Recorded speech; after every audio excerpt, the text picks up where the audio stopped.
I'm Gab. He's Stewart Robson. Don't worry though, Jules is with us. Jules is already in Munich for the Champions League final. Robbo, thanks for joining us. You'll be joining us for the tactical preview later on. Jules and I will be going through everything else. We got the Conference League final. We have Real Madrid making one, possibly soon two signings. Bayern Munich picking up Jonathan Tah. A lot to get into, but we're going to start with our tactical preview. Jules, how excited are you to have Robbo back with us? I'm so excited because if Robbo is here, it's because we've got a big final coming up, as we always have him before a World Cup final, a Euros final, or Champions League final. So I'm excited. And also because my team is obviously in the final. So I can't wait to hear Robbo's prediction and what he thinks about how can PSG win this game. How can PSG win the game? They've got to play as they have done. I don't think there's going to be any tactical changes from PSG. They'll try and dominate the ball. They'll try and get it out to their wide players. Hakimi's going to be a force coming down that right-hand side.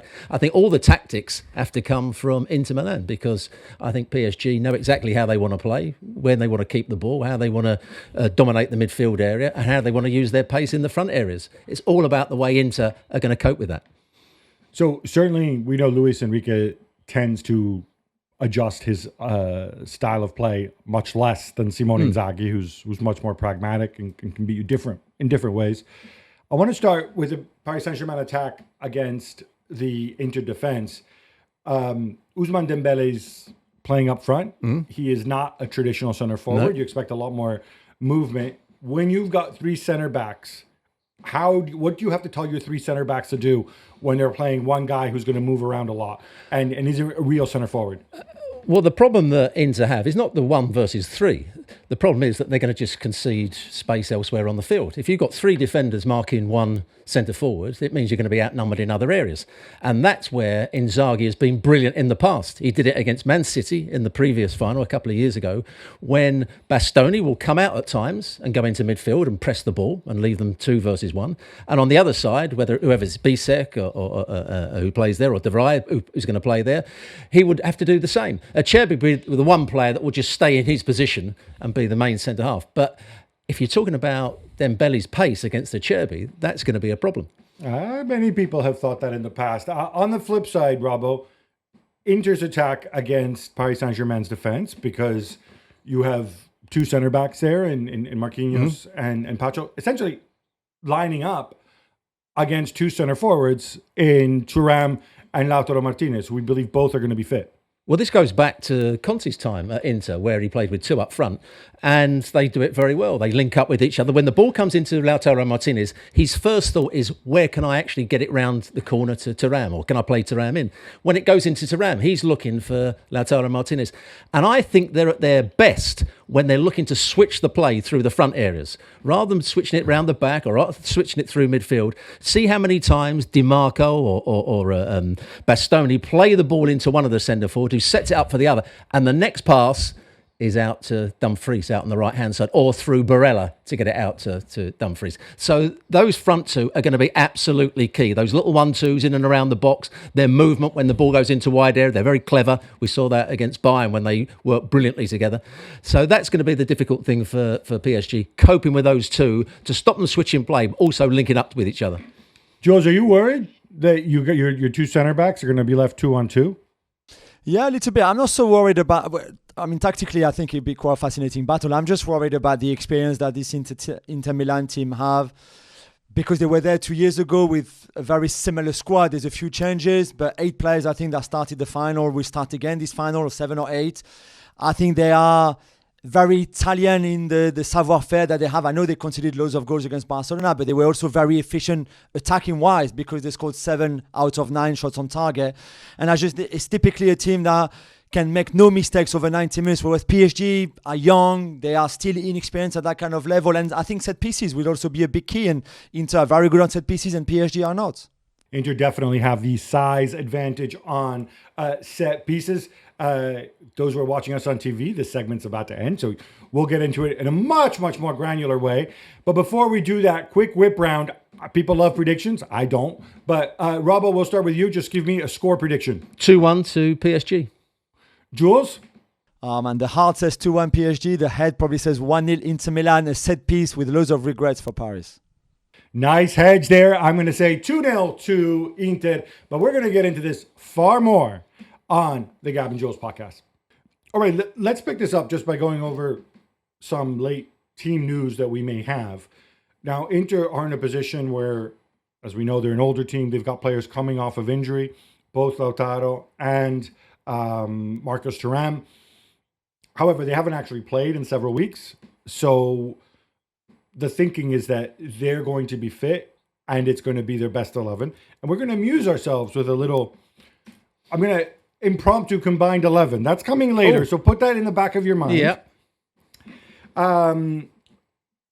It seems to me the one doubt between the two that we have concerns Paris Saint-Germain, Jules. So Khvicha Kvaratskhelia suffered from a bad migraine. And that's why he missed the Coupe de France final, where he was not really missed, to be fair. Even if he's fit, there's obviously a choice to be made because Dembele, we assume, is going to play.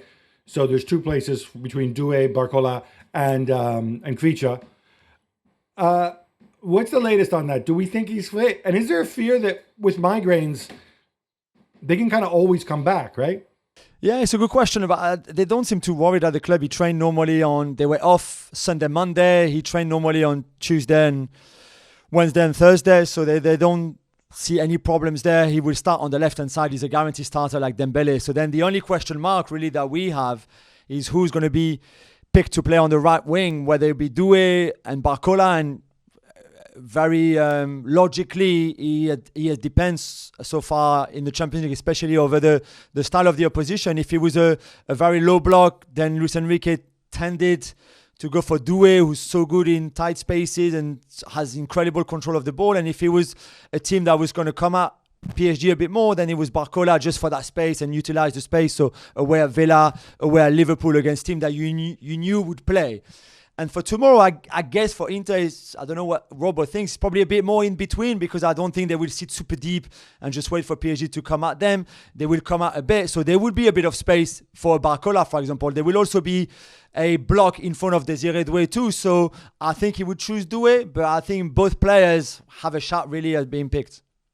Robo, who's your choice? I would go with Doué on the basis of what Jules was saying there.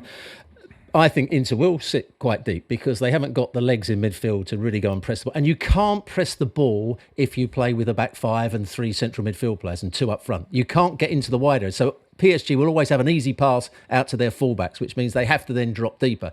Only if they send their wing backs high up the field will they try and press the ball. So I think they are going to be quite tight. They're going to be compact, Inter.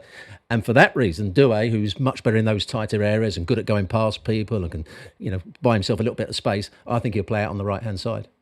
Yeah, Speedy Barcola to me sounds like one of those sort of 60-minute substitutions when Yes. when the other side is maybe a little bit tired. chasing when the other team are chasing the game. When say Inter are 1-0 down and they say, right, we've got to press the ball higher up the field. That's when Barcola can come on and utilise the space that might be available to him. Or when Inter are 2-0 up, as per my prediction.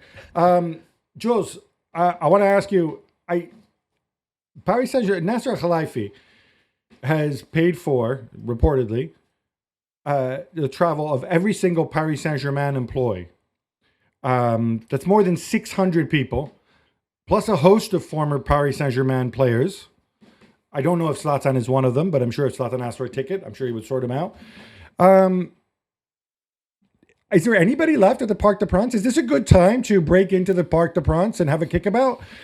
And also, this is quite extraordinary.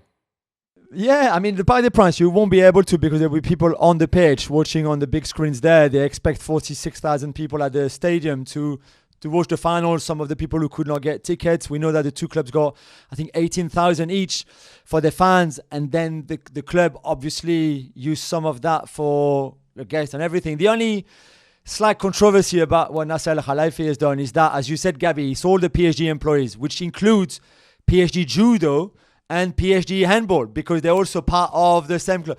You could make a case, I'm not sure the PSG Judo people have to be there for the football section final, but hey, I think it would be obviously historic if PSG were to win on Saturday night, the first ever Champions League, and I think they wanted as many people there as possible to share that in case there's a win. So I think it's still a beautiful gesture from the president and the ownership, obviously. But some fans who didn't get a ticket, I think we're a little bit frustrated by that, though. Yeah, it's interesting. Just as an aside, in terms of the spectacle and the tickets, I was talking to somebody has his travel and his hotel booked, and he's still looking for tickets. And I can tell you that on the secondary market, the Cat 1 tickets, which are the cheapest tickets, they were going for around 3,000 euros each, which kind of surprised me a little bit because I thought that's a lot of money. I think those tickets will come down because Munich does not have a lot of hotel rooms. It's not like having it in Paris or London where you can always get a last-minute flight or last-minute travel. It's not the necessarily easiest place to get to, although obviously if you're in Milan or from Paris, you can just drive there, I guess. So in that sense, obviously, the fans are always penalized at some point because the argument from the organizers is always we have to give tickets to sponsors, we have to give tickets to neutrals, we have to maximize this. They're still a darn sight cheaper than Super Bowl tickets with the dynamic pricing, which I think the average Super Bowl ticket was about $6,500. So obviously it's going to be a lot less for the Champions League final. Robbo, moving on, we talked about Paris Saint-Germain attack. We talked about Inter attack. Let's talk about the battle in midfield. So you mentioned legs several times and Inter can't press. Obviously Vitinha, Fabian Ruiz and co, between them, I think the average age is going to be 24, 25, something like that. Inter have a 36-year-old Henrik Mkhitaryan. Yep. Barella's 27, 28. Yeah. And Hakan Çalhanoğlu's obviously, he's the wrong side of 30 at this stage or around that. Yeah. Now, the old saying from Johan Cruyff is, if the ball travels, then the legs don't need to move. Is that kind of nonsense in this game? The fact that Inter have, that's a technically okay. gifted midfield. That's okay if you're dominating the ball, but Inter won't dominate the ball. PSG will dominate most of the play because they'll have almost freedom to come out with the ball from the backs and get it to their fullbacks.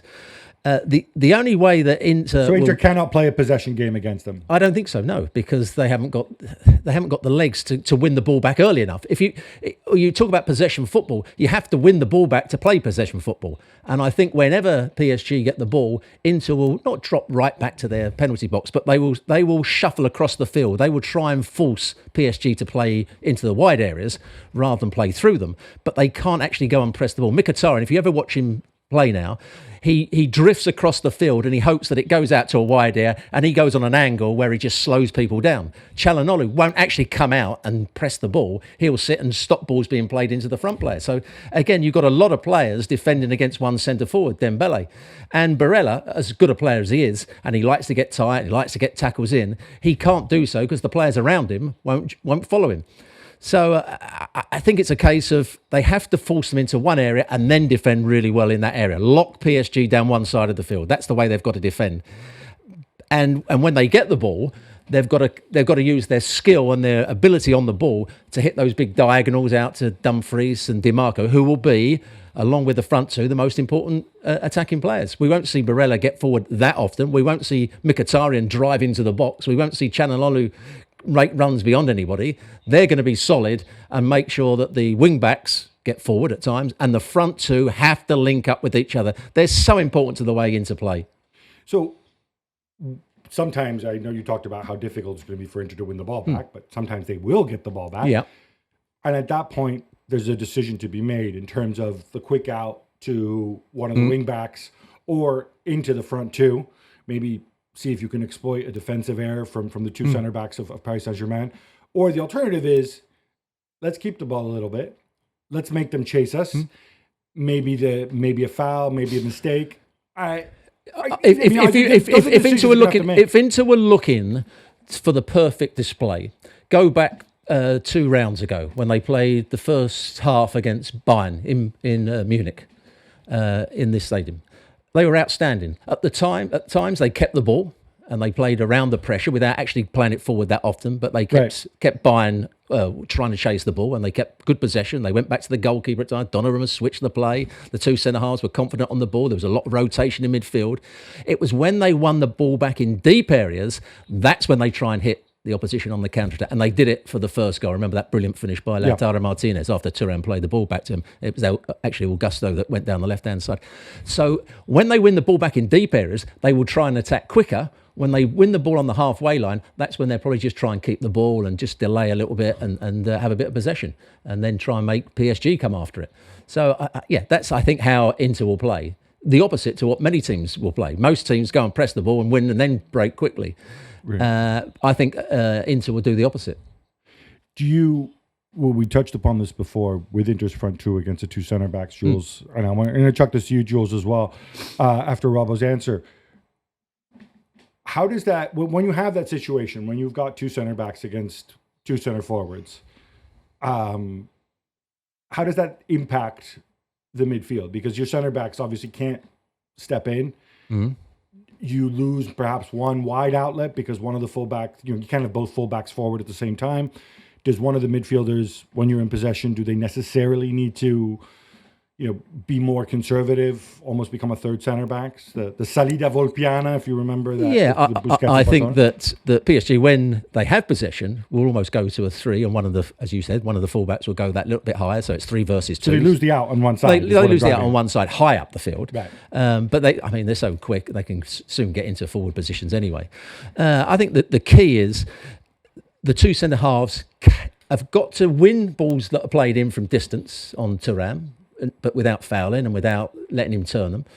But also sometimes say, okay, they're going to have possession, they're going to play those little 1-2s, but we aren't going to allow them to get in behind us.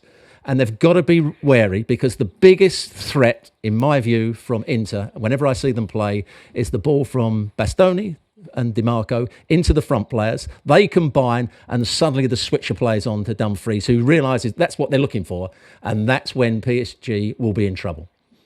Yeah, Jules, the big diagonal from Bastoni, is that kind of the biggest threat? Yeah, I mean, the first goal against Barcelona in the second, the back heel from Thuram comes exactly like that, like Stewart describes it. And I think PSG, it was funny because, usually manager says we take one game out of time. But 3 weeks ago, when there was still the French Cup final to be played and the last league game to be played for PSG, Luis Enrique was already saying, I'm already watching Inter. We know already everything we want to know about Inter. So I think they would have prepared well. There's a difference between preparing and then executing the plan that Luis Enrique wants the player to execute. But it would be, that's why it's so fascinating, as we've been saying. There's a stat I saw yesterday on the UEFA website, the Champions League website, which I find really amazing, is if you look at the kilometers run per game in average this season in the Champions League, PSG are top. They run almost 118 Ks per game, right? Which is more than they've ever run. I think it's almost 10 more than last season and 15 more than before. And we used to say that when Messi, Neymar and Mbappe were there, them three were not running. The team was completely disjointed and disconnected. And they were, if you don't run, if you don't press, you can't win anything right now. But Inter have run 92 kilometers per game in average in the Champions League this season. 92, that's 26 Ks less than PSG. To go back to low block or medium block, and are they going to be able to press? Do they have the legs? It doesn't mean that they can't run a lot in this final. But it's been a long season for Inter as well. And it's clearly, in a way, to sum it up very simply, it could be experience against energy and youth, really. And that's it. And which one is the one that will win this game outside of even the two fullbacks and wing backs, or the front two and the PSG centre backs, all of that. It's also that. It's also the experience on one side against very much the youth and the energy on the other side. Well, the games against Bayern and the games against Barcelona, I thought at times Inter were going to be out of it. And Thuram looked as though he couldn't run. Lautaro Martinez had to come off. Dumfries was taken off and he wasn't very happy about it. But their substitutes made a difference. Fratesi has come on and scored a couple of goals in important times. Augusto created 2 of the goals in the quarterfinal and the semi-final. So they have got players that can come on to give them fresh legs when the likes of Thuram and Mkhitaryan and players start to get slightly tired. Yeah, that I think is a natural transition here. All season long, we've talked about Simone Inzaghi, his rotation, his program substitutions. Maybe slightly fewer program substitutions this time around, but still, if he doesn't use all 5 of his substitutes, he feels like he hasn't done his job as a manager. Let's take a look at, on paper, it looks to me as if Inter have many more options. Doesn't mean necessarily they're better options, but you can think about bringing on Taremi or even Arnautovic and lumping it to the big man. You can think about, again, Frattesi will give you the boost of energy in midfield. Zielinski, to some degree, I guess, could give you some quality, although he's not had the best season. With the fullbacks, you've got Carlos Augusto as an option. You've got Damian and De Vrij if you want some more big old guys. And De Vrij obviously came up huge against Barcelona in many ways. In terms of changing the face of the game, and I want to chuck it to you first, Jules. From my perspective, in terms of Paris Saint-Germain, obviously you have the Gonzalo Ramos option, and Barcola, if we assume Double D is going to start. You've got Zaire Emery. But in terms of actually changing your setup, other than maybe going more 4-2-4 if you really have to, there's only so much that Luis Enrique can do, or am I wrong?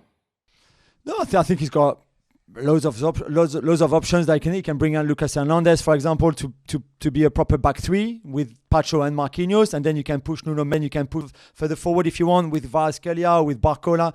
Gonzalo Ramos could be your number 9 for the last 20-25 minutes, and Dembele can play just off him, and you keep only 2 of your central midfielders, whether that's Vitinha and Neves or Vitinha and Ruiz Neves. Zaire Emery can come on just for a bit of energy too.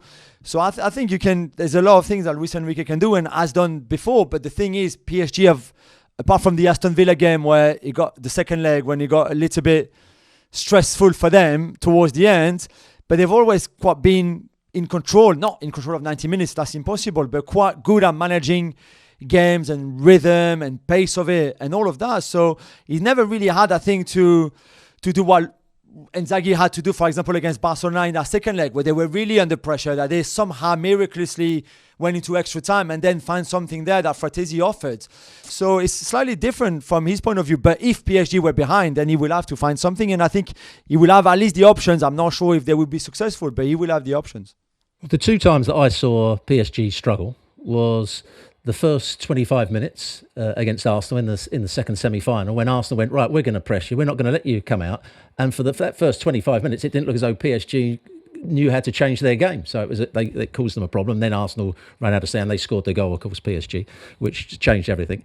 And the other game was the second half against Aston Villa, where they didn't play particularly well because they were pressed high up the field, and Aston Villa played at a tempo that PSG didn't like. Apart from that, I haven't seen them troubled. And I don't think Inter can cause them those problems that we saw Arsenal do and Aston Villa do with their high press and all that sort of stuff, and the energy that they had on those 2 halves.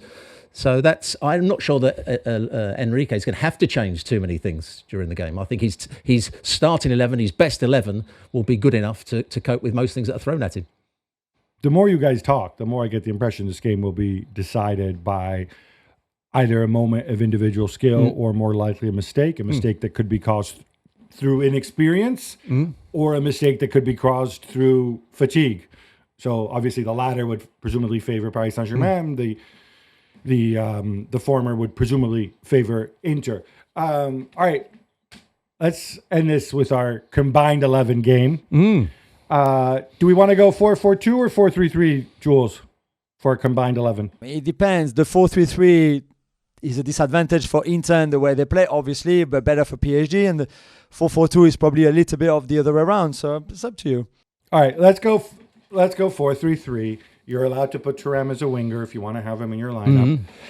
All right, I'm just going to go around, and there's 3 of us, majority vote, unless we have your goalkeeper, Robbo. I'm going to go with Donnarumma. He was being brilliant in the quarterfinal and semi-final. I know he's had a few bad performances in the past, but Donnarumma, I love him.